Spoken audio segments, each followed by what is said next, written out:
మన ముచ్చట్లలోకి స్వాగతం. ప్రతి క్షణం వింటూ చూస్తూనే ఉండండి మన ముచ్చట్లు. యాదాద్రి లక్ష్మీనరసింహస్వామి క్షేత్రంలో ఇవాళ తెలంగాణ జాగృతి నాయకులు కార్యకర్తలు అందరం కూడా పెద్ద ఎత్తున వచ్చి దర్శనం చేసుకోవడం జరిగింది. మరి ప్రత్యేకించి మొన్న తిరుమలకు వెళ్లి ఈరోజు లక్ష్మీనరసింహస్వామి దగ్గరికి వెళ్లి వరుసగా ఒక్కొక్క పుణ్యక్షేత్రానికి వెళ్లి తెలంగాణ జాగృతి జనం బాట అనే కార్యక్రమం ఏదైతే ఈ నెల 25వ తారీఖున చేపడతా ఉన్నామో ఆ కార్యక్రమం మరి ఎటువంటి అవాంతరాలు లేకుండా జరగాలని ప్రజల వద్దకు మేము వెళ్లేటటువంటి క్రమంలో ప్రజా సమస్యల్ని అర్థం చేసుకునేటటువంటి శక్తి ఆ భగవంతుడు మా జాగృతి నాయకులందరికీ కూడా ఇవ్వాలని చెప్పి ఒక విశ్వాసంతోని ఒక ఆలోచనతోని మరి దైవ దర్శనాలన్నీ చేసుకుంటా ఉన్నాము. మరి 25వ తారీఖు నాడు జాగృతి జనం బాట అనే కార్యక్రమం ప్రారంభమవుతుంది. మా నిజామాబాద్ జిల్లా నుంచి మా సొంత ఊరు నుండి ప్రారంభించి 33 జిల్లాలు కూడా 4 నెలల పాటు కంటిన్యూస్ గా మేము మరి పర్యటన చేస్తాం. ప్రతి జిల్లా కేంద్రంలో కూడా 2 రోజులు ఉండి అక్కడ ఉండేటటువంటి మేధావులను విద్యావంతులను అదేవిధంగా రైతులను రైతు కూలీలను విద్యార్థులను ప్రతి ఒక్కరిని అందరికన్నా ముఖ్యంగా మా ఆడబిడ్డలను మా యువకులను అందరినీ కూడా కలిసి మరి ఆయా జిల్లాల్లో ఉండేటటువంటి సమస్యలేంటి వాటి పరిష్కారానికి ఏ దిశగా మనం ప్రయత్నం చేయాలి, ఇప్పుడు ఉన్నటువంటి ప్రభుత్వాలు మరి అదేవిధంగా ప్రతిపక్షాలు ఈ వైఖరి ఎట్లా ఉంది ఇంకా ఎట్లా ఉండాలి, ఇటువంటి అన్ని అంశాలు కూడా కూలంకుషంగా చర్చించడానికి జాగృతి జనం బాట ఒక వేదిక అవుతుందని చెప్పి మేము బలంగా నమ్ముతా ఉన్నాం.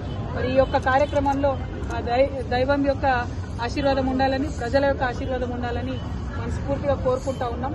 మీ అందరికీ తెలుసు తెలంగాణ రాకముందు మన గుట్ట చాలా విస్మరణకు గురైంది. మన గుట్టకు తెలంగాణ వచ్చినాక గౌరవనీయులు కేసీఆర్ గారి ఆధ్వర్యంలో మంచి ఆదరణ వచ్చింది, చక్కగా పునర్నిర్మించుకున్నాం. మరి ఈ గుట్ట యొక్క ప్రాశస్త్యాన్ని దీని యొక్క పవిత్రతను కాపాడే విధంగా ఇప్పుడు ఉండేటటువంటి పాలకులు కూడా ప్రయత్నం చేయాలి. మేము అక్కడ వస్తూ ఉంటే చూసినాం రకరకాల విచిత్రమైన హోర్డింగ్లు అడ్వర్టైజ్మెంట్లు గుట్ట మీద పెడుతున్నారు. అటువంటి కాకుండా తిరుమలలో ఏ విధంగా అయితే కేవలం స్వామివారి కార్యక్రమాలు వస్తాయో స్వామివారి ఫోటోలు పెడతారు, అటువంటి పెడితే భక్తులందరికీ బాగుంటుంది. ఇంకా చాలా సమస్యలు గుడి చుట్టూ ఉన్నాయి.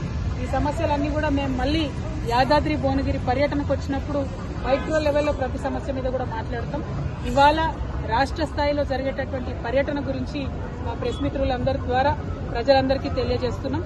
మా జాగృతి జనం బాట కార్యక్రమం విజయవంతం చేయవలసిందిగా ప్రజలు కోరుతున్నాం. జై తెలంగాణ.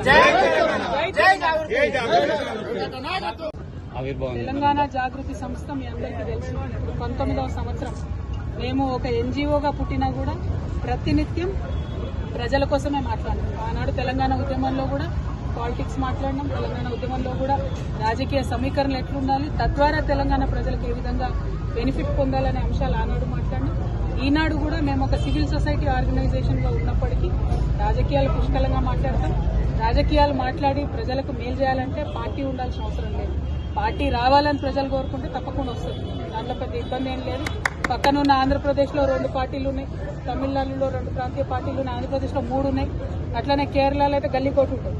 సో పార్టీలు ఉండడం లేకపోవడం పెద్ద విషయం కాదు, జాగృతి పార్టీగా మారడం కూడా పెద్ద విషయం కాదు. కానీ దానికి కూడా ఒక సమయం సందర్భం ప్రజలకు అవసరం. అల్టిమేట్ గా నాకేం లాభం ఏ పార్టీ అయితే ప్రజలకు లాభం కావాలి, మా కోసం కాదు కదా పార్టీ. సో దానికోసమే ఈ పర్యటన చేస్తా ఉన్నాం. ఈ పర్యటనలో మళ్ళీ మీ దగ్గర కూడా వస్తాం, అప్పుడు మళ్ళీ మిమ్మల్ని కూడా కలుస్తాం. మీ సలహాలు ఇవ్వాలి ఎట్లా మనం యాదాద్రిని డెవలప్ చేసుకోవాలి అని దాని నుండి ఒక ఆలోచన తీసుకుంటాం. Thank you. జై తెలంగాణ.